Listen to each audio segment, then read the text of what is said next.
Pwede pala ang ganitong luto mga kanoypi.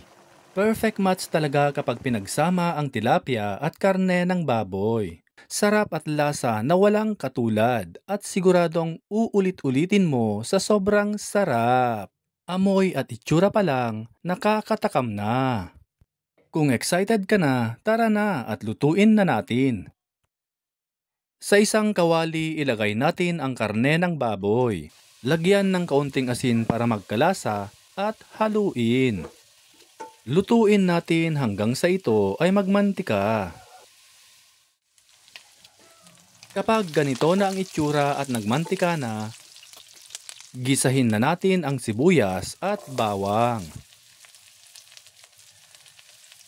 Gisahin natin hanggang sa ito ay aromatic. Kapag naamoy nyo na ang bango ng iyong ginigisa, maglalagay na tayo dito ng soy sauce, ground black pepper, at syempre tataktakan natin ng vetsin para mas lalong sumarap. Maglalagay rin tayo ng dahon ng laurel. Haluin natin ng maigi bago natin ilagay ang white vinegar. Ilalagay na rin natin ang tilapia. Maglalagay rin tayo dito ng 250 ml o 1 cup na Sprite. Lagyan din natin ito ng sapat na tubig. At syempre, siling labuyo para magkaroon ng kaunting spike. Takpan at lutuin natin hanggang sa lumambot ang karne ng baboy. Sa inyo mga kanoypi, ano ang the best na luto sa tilapia? I-comment nyo nga at paki-comment nyo na rin saang lugar kayo nanonood para alam namin kung saang lugar nakaabot ang video na ito. Continue to cook lang natin hanggang sa lumambot ang karne. At this point ay malambot na ang karne. Patayin na ang apoy at hanguin na ito.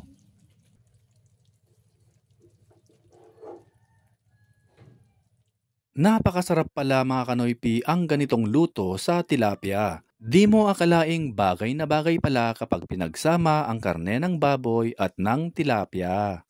Lakas makakanin dahil sauce pa lang ay ulam na.